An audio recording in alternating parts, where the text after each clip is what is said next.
Holy fuck. It is minus 30 outside the polar vortex. Holy, my nutsack's shriveling up inside. We do need to get out to the garage sometime though. Boys. Jesus. Need to preheat the garage before I come out. What is the temperature inside the garage? It says it's only -4.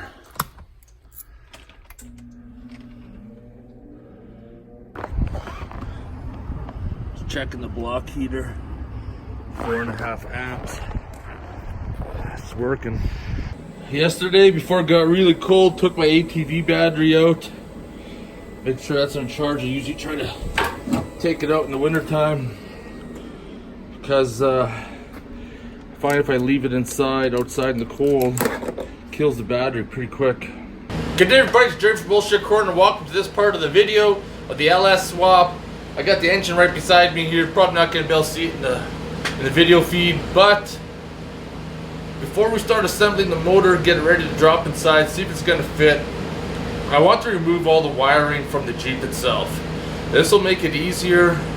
I'll be fighting with wires and also give me time to go through and get everything that I don't need, things that I do need, so we can continue on with this project. And plus, if I'm going all this distance to take everything apart, it'd be a good chance to paint the firewall as well. So, that being said, the heater's been going for the past couple hours because it's -30 outside, so it takes a long time and a lot of energy to get the garage heated up. So that's why you're hearing the fan. Anyways, let's get started. Fun part is we're going to start cutting all the zip ties that I added on. Stuff that we're going to have to work on afterwards. The main harness can come off. I got wires like this that go inside for the lights. Unfortunately, that's not gonna work all that well for us, but up here,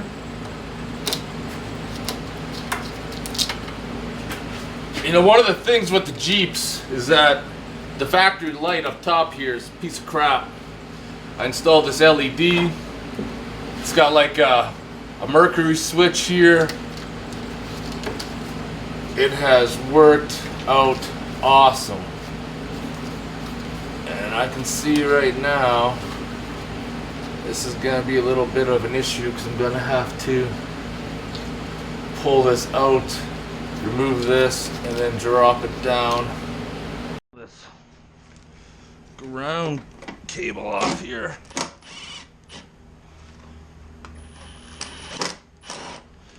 Come on.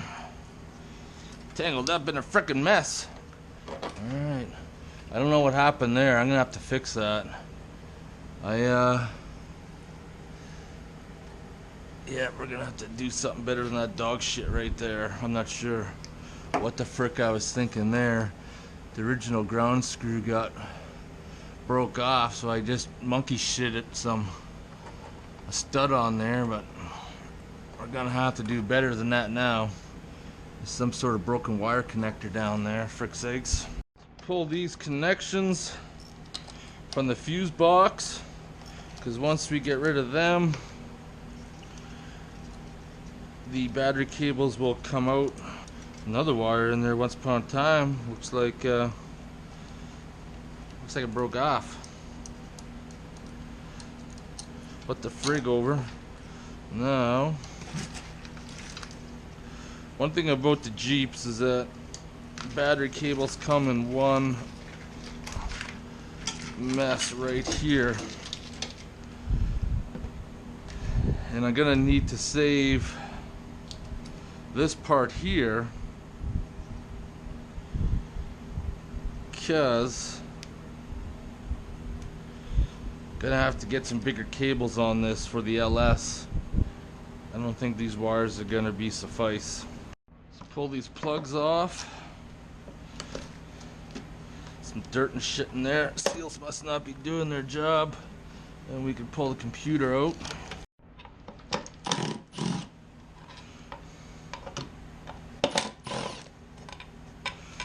computer's starting to corrode.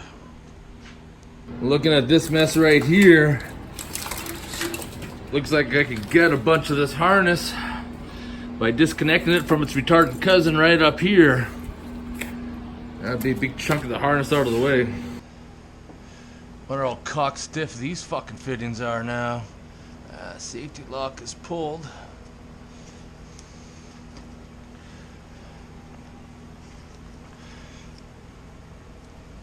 Come on, you dirt bastard.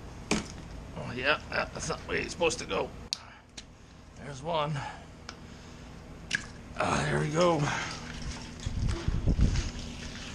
That's a big chunk of the harness gone right there. We're just gonna toss this aside like one of Aubrey's dirty old hookers. Even get that ground out. Oh yeah, fight the rust.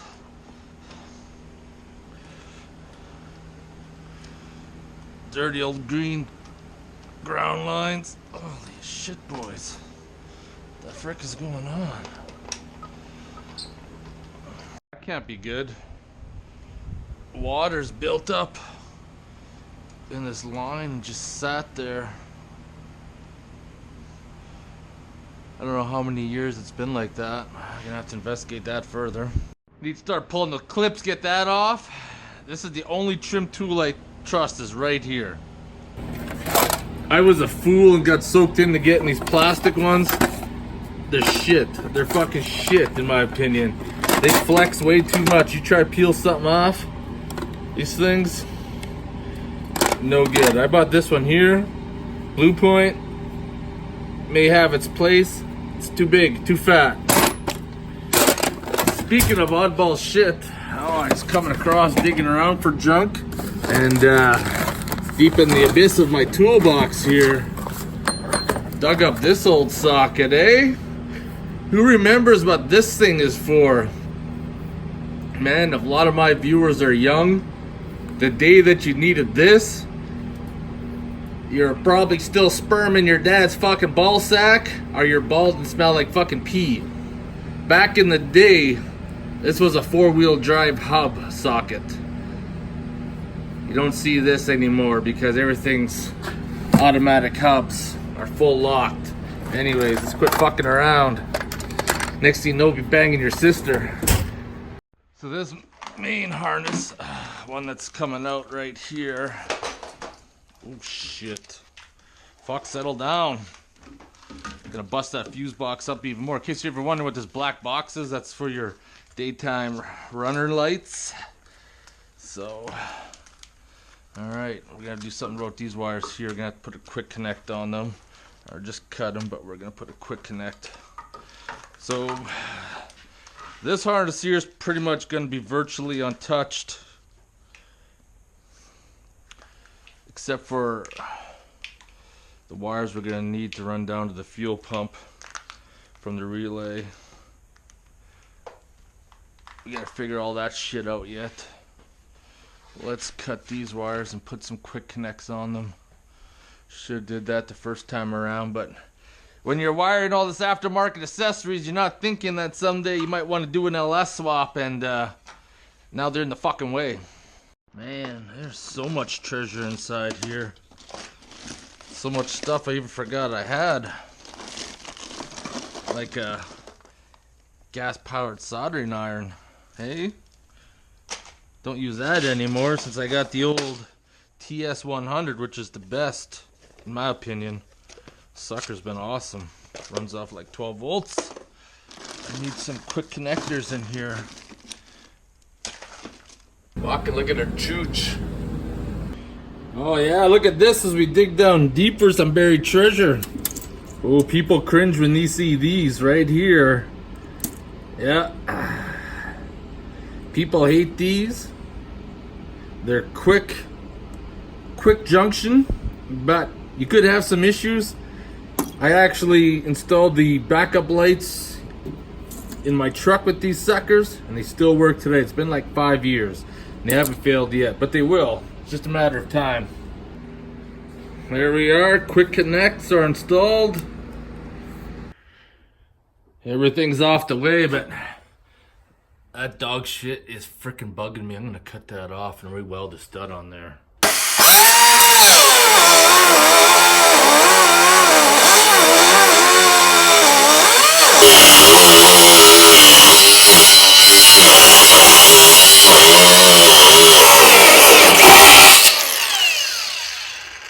Oh fuck, eh? Shattered the old fucking disc there.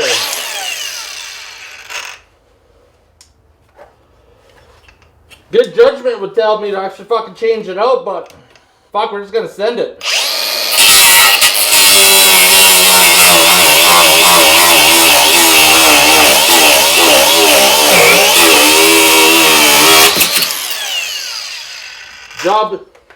Job ain't done till we get her off. Fuck yeah. Welded a nut in there, put some primer. We'll fix it up once we paint that backsplash. All right, she's dark as frig outside now, boys. Tomorrow, we're gonna assemble this transmission, and then next weekend, drop her into place. I still don't know what the fuck I was thinking back in the day when I welded that shit on there. It's what happens when you're drinking PBR and keep passing out and waking up in the back alley with the pants around your ankles. Something oozing out of your butt. Good thing those days are over. Oh yeah, it's nasty out. I gotta take the truck out tonight, make sure it starts. Do a dirty old cold start on her. God damn, it's cold. Here we go, dirty old cold start on the Ford. Ah, block heater works good.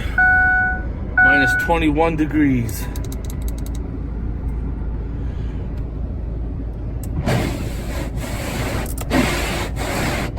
Alright, let's see if we can get this all bolted together. Gonna remove the front, gonna remove the plastic. Take the coils back off again. It is still cold as frig today. But it'll make it easier lifting her in there without all the stuff on there. Whoops. Wrong way maybe, eh? There we go.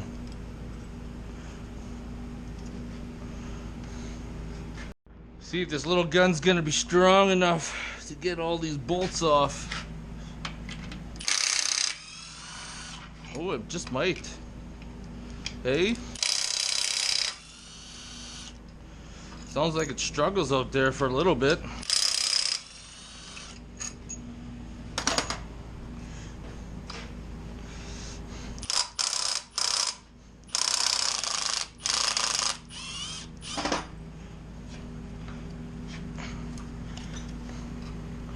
That was awkward.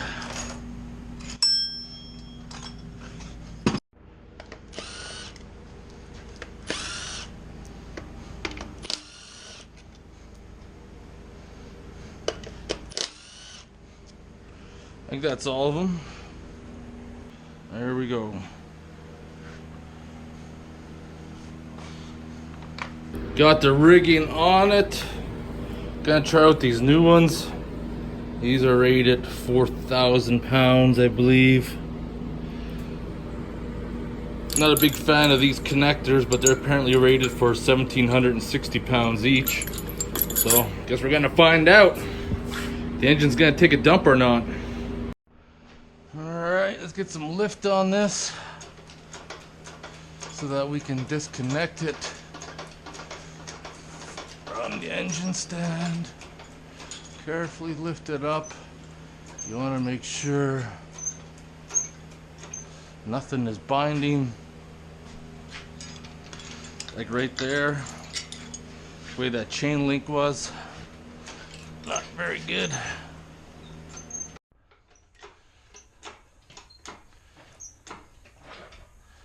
All right.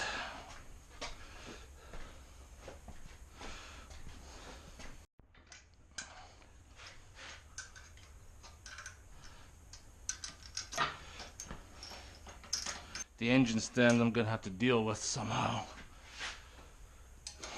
So I'll just kind of maneuver shit around and push the engine stand back where this was.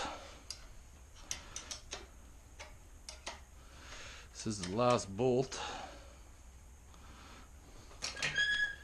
And we're free.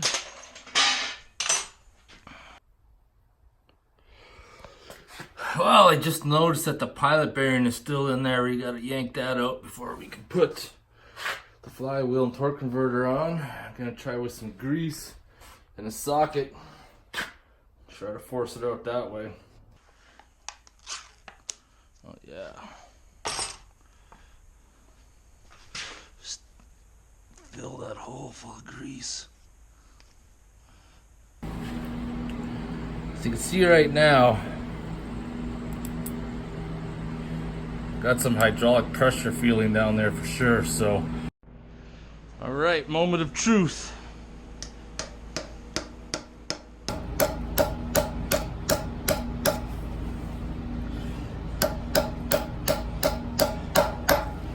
I'm gonna use this the old-fashioned way with a slide hammer.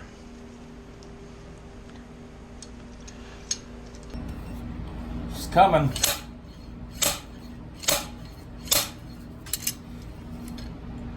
It's almost out.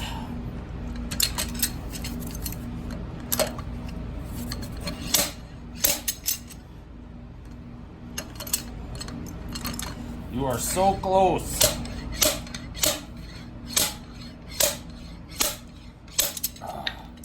There we go. Well, the hydraulic pressure didn't work. Slide hammer did. This one might have been jammed in there too much for that to work. I didn't have a socket that was exact fit. That'd be perfect, but it is what it is. We got it out. Let's get her back up in the air. Turned around into position. It'll tell you which side. And that side told me it was the engine side, so. Because we're gonna have to torque it down. 74 foot-pounds, I believe it is. Stop the engine from spinning so we could torque it. So what I did is stuck an extension in there. And you kind of want to go around in a bolt pattern.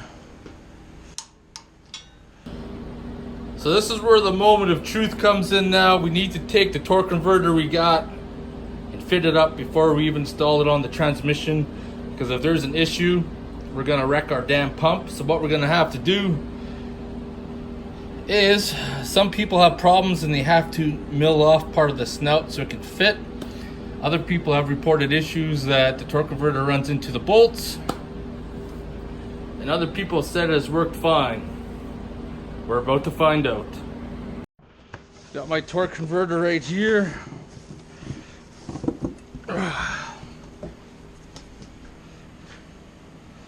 Let's see what's gonna happen.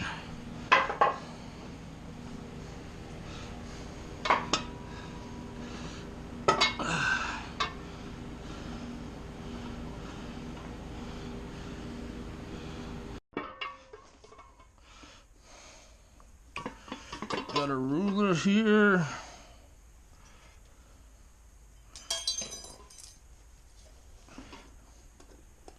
Of course, my butterfingers, I gotta drop it.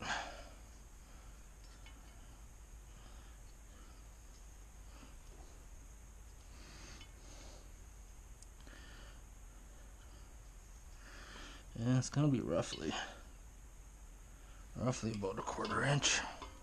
It's gotta come in. Well, my suspicions were confirmed. The snout is hollow, so if I'm gonna machine it, I'm gonna have to stuff it full of rags or something so I don't get like metal filings in there when I'm machining it. But then even after I machine it off, I could still run into the bolts.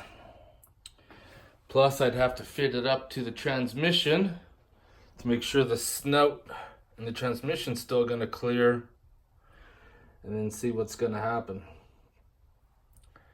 So I gotta weld it, and if it leaks, well, transmission fluid's gonna come out. Fuck. Nothing's never easy for me. That being said, I think it's motherfucking beer time. Alright, motherfucking beer time. Got some dirty old Pilsner here. And it fucking foams over. Look at that. Fuck me. Look at that. What fucking bullshit is that, eh? Project's gone to shit. Beer's gone to fucking shit. I got a lot of research to do the next little bit. Determine how I'm gonna figure this out. Because I need to get something done. Do I machine the stout? Or do I make spacers? It's a tough fucking call. Or get a torque converter made. I gotta figure out something. Anyways, I'm gonna end the video here. If you guys have any questions or comments, post them below. I want to thank you guys for following along with the shit show.